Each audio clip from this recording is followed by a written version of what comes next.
one of you showing up today. It took a lot of effort to get here. I first met the park as a climber at 13 years old, 1972 up here. My goal was to climb El Capitan. I moved up here when I was 17, 52 years ago. No money, lived in Camp 4, I lived in the cave, whatever I could do to climb here and enjoy the park. Now, if these parks get privatized, people like me, people with no money, are not going to be able to enjoy these parks. These parks belong to all of us. All of you here today, prove it. And thank you very much, and that's all I got to say. I'm one of the rangers that got fired. It's been horrible. Past 2 weeks, it all burns together now. It's devastating, you know? It's a threat to our parks. My community hurting. I mean, this is one of the hardest times of my life. And the inspiration that you all are bringing, online, in person, we're getting every kind of person here to stand up and speak up for their parks. All of you, thank you for speaking up for your parks. I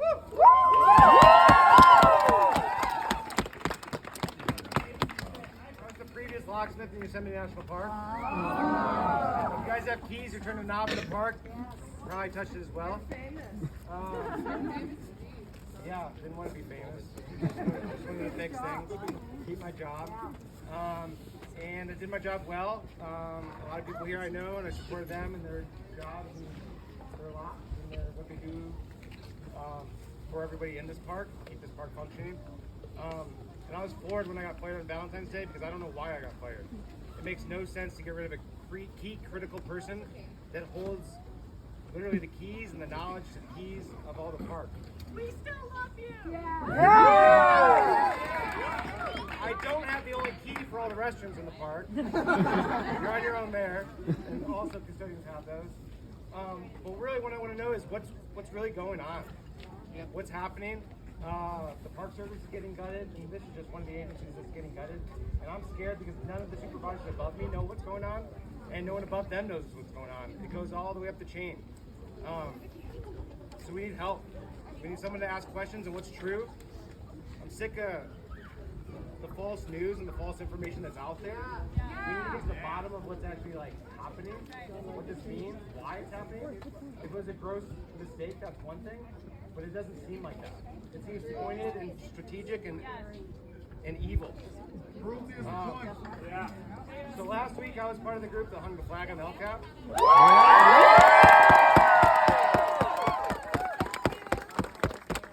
It seems like it's growing. This is a symbol that's far bigger than all of us. America's in distress. America wasn't always America. This land was here before all of us. The trees were here, the plants were here, the rocks were here, and they could care less whether we're here or not. The Park Service protects everybody, and we do the best we can, and that's what's in place. Let's keep it in place. But the discussion needs to change, and we need to change it. Let's start having a discussion. What's true? What's real? And only spread the truth. Only speak what you know about, and misinformation's killing me. People don't think that the flags are getting hung. They think this is all AI. They think the signs are fake.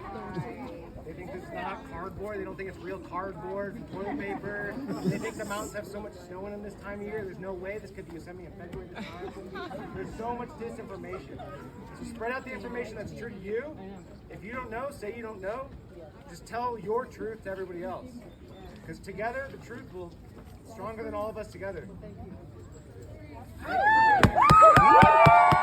love national parks. 63, but I love Yosemite the most. I moved from Wisconsin so that I could come here every weekend, and so I'm here all the time. I work on a computer. I sit in front of a computer all day long, and this is where I come to disconnect and reach peace. And every time I drive through into the gate of this valley, that peace washes over me. And if this place was taken away from me, I don't know what I could do without it. And John here is my hero, and I just want to leave you all with a quote. There are so many great ones, but this one I think is very fitting right now. The battle for conservation must go on endlessly. universal warfare between right and wrong. They are wrong, and we are so right. Last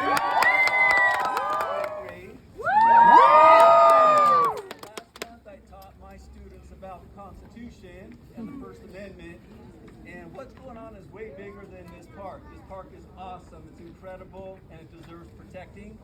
But our First Amendment, our freedoms of speech, our freedom of religion, the freedom of press, fortunately we can still assemble, but who knows? It's our First Amendment that is we are going to lose. It's all of our rights and these parks. So that's the message. We need to protect our amendments, our rights, our freedoms. Can everyone hear me okay? Yeah. Just filling our hands off public lands. So 2 weeks ago, Alex, Nate, a bunch of other people got fired here in Yosemite for no reason, and across the country for no reason. Across the Forest Service, the BLM, Fish and Wildlife, it's not just the national parks, it's all this public land. A lot of it is a lot less visible than Yosemite, so it's really, really important that we all show up to this place because it gets attention, and we have an opportunity to speak about the things that people aren't paying attention to. And I just want to share something that I wrote when Alex and Nate found out they got fired, and I learned about it. I wrote it on my lunch break because I have a job. And, you can't do it on company time. I apologize, some of you have probably seen it or heard it or read it already, but for those who haven't, I hope maybe it resonates with you. Sorry. Remember COVID? Remember when nationwide lockdowns showed us who essential workers are in this country? Essential workers are those people on the ground. People who stock your grocery shelves, grow your food, and prepare your meals. People who answer your 911 calls. Your public lands have essential workers too. What's essential to your public lands looks different from what's essential to your daily life. Amazon can't keep your public lands running for you. Chevron won't keep your public lands open for you. Essential park workers have been narrowly defined as the people who are hired primarily to provide for your life and safety in an emergency. This is a fallacy.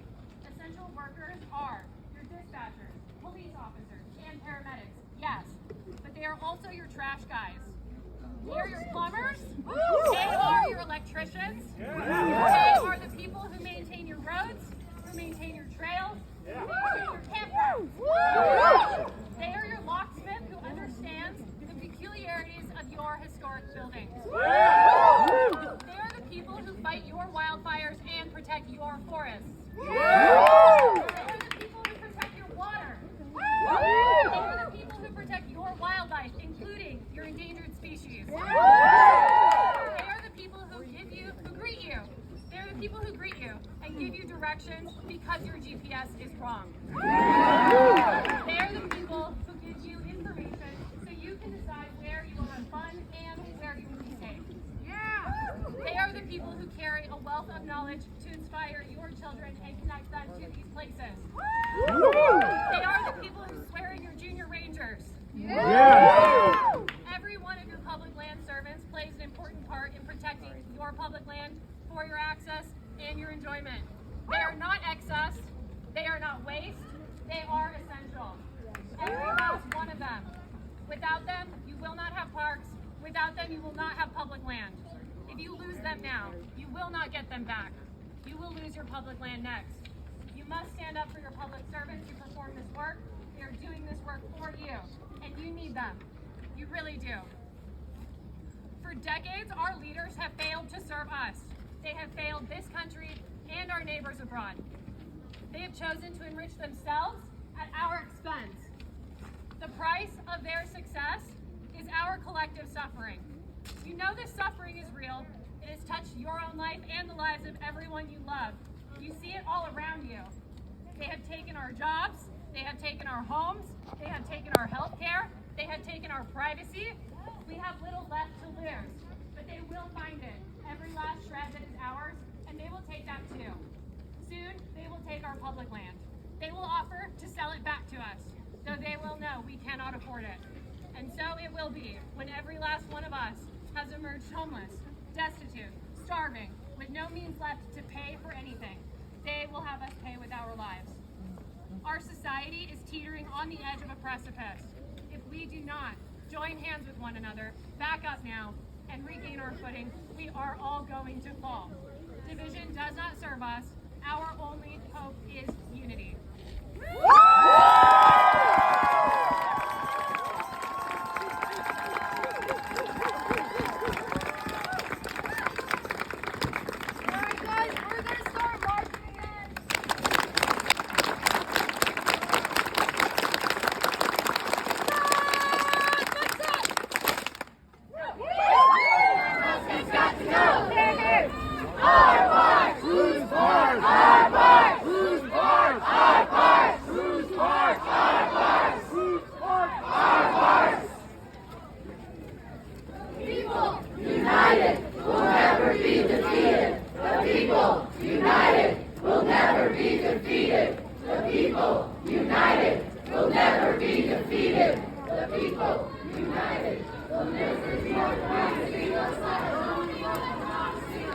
This is what democracy looks like. Show me what democracy looks like. This is what democracy looks like.